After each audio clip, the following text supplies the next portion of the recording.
Pakistan artillery and drones target Taliban positions close to the Afghan border. Dozens of Pakistani soldiers and Taliban fighters have reportedly been killed.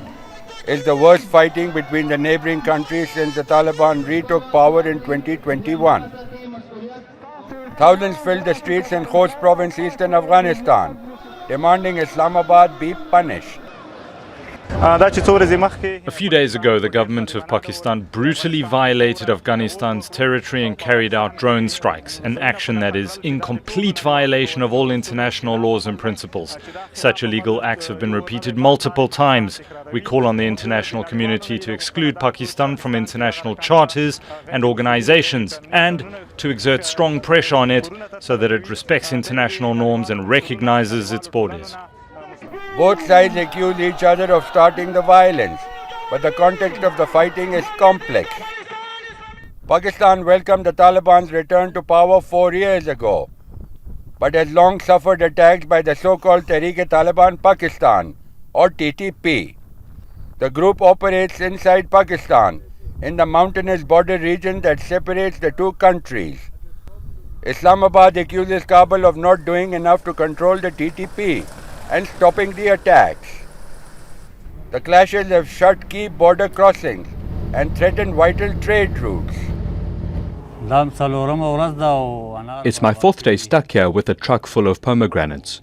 I'm just waiting for the border gate to open. If it stays closed for another day or two, all the fruit will spoil. The violence has sparked fear among powerful regional neighbors including Russia and China.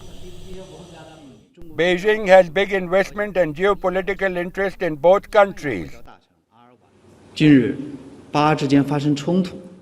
Recently, there's been a conflict between Pakistan and Afghanistan, and bilateral relations are tense. We are very concerned about this and feel worried. Both countries are China's friendly neighbours, and they are neighbours that cannot be moved away. It serves the fundamental and long-term interests of both sides to uphold good neighbourly friendship, achieve economic and social development, and jointly combat terrorism. Kabul denies it allows the TTP to operate from inside Afghanistan.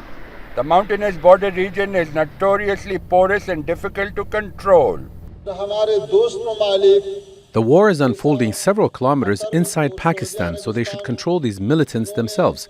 We managed to secure Afghanistan's vast territory after 40 years of conflict and in a short time. So why can't they do the same? The Pakistani Ministry of Foreign Affairs said it greatly values diplomacy and dialogue, but warned Pakistan will respond if the attacks continue. Kamal, Hyder, Al Jazeera, from the Pakistan-Afghanistan border at Torkham. The Durand Line is a 2,640-kilometre long border drawn by British colonial officials in 1893. The border remains a source of dispute for Afghanistan and Pakistan, with the Taliban saying it unfairly divides Pashtun communities. Now, Pakistan backed the Afghan Taliban for years, but its Pakistani affiliate, Tehreek-e-Taliban Pakistan, or TTP, emerged as a domestic threat seeking to impose Islamic law and topple the government in Islamabad. Now, after the Taliban regained power in 2021, Pakistan hoped security would improve, but attacks surged. Pakistan accuses the Afghan government of allowing TTP fighters and other armed groups to operate from Afghan territory, allegations Kabul strongly denies. The TTP has carried out hundreds of attacks in Pakistan, including the country's worst on the Army Public School in Peshawar that killed more than 130 students in 2014.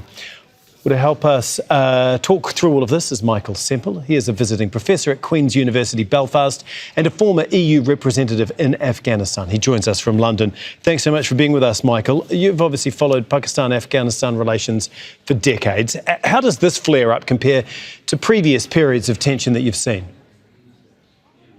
Well, the overall tension between the two countries along the border has been there for decades, as you sort of hinted. But in terms of the scale of the fighting, the sheer number of kilometres along the border where the opposing border posts are firing at each other, and the number of border forces who have been killed on both sides, this is the most severe flare-up that has happened since the Taliban retook power 4 years ago. Right. As we heard in the story that just played, Islamabad has accused Kabul of harbouring militants behind attacks inside Pakistan, while the Taliban has rejected those claims. I mean, from your vantage point, how credible is all of this? The Taliban are facing the problem of trying to conduct their international relations on the basis of lies and dissimulations.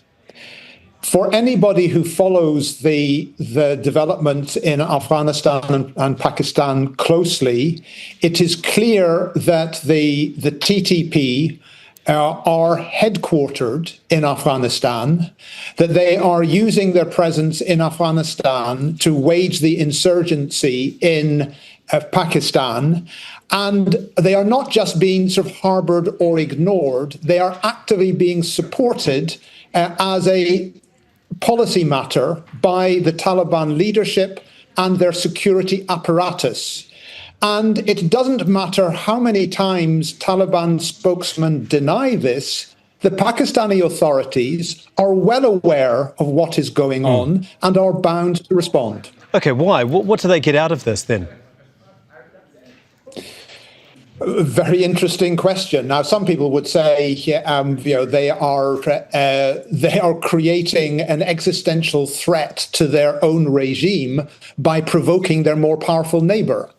One explanation of why the Afghan Taliban support the TTP is that they consider the TTP comrades in arms, fellow mujahideen who sheltered and assisted them during the 20 years of the Afghan Republic, and they're sort of honour-bound to reciprocate that by offering similar assistance to the TTP in their insurgency. Okay. An even harsher interpretation is that despite the Afghan Taliban's repeated protestations that their ambitions are limited to Afghanistan, that they have adopted an ideology of promoting armed jihad until Yomi Qayamat, the Day of Judgment, and that their ambitions are not limited to Afghanistan. As a matter of ideology, they are committed to supporting a successful jihad in Pakistan to overthrow the Pakistani state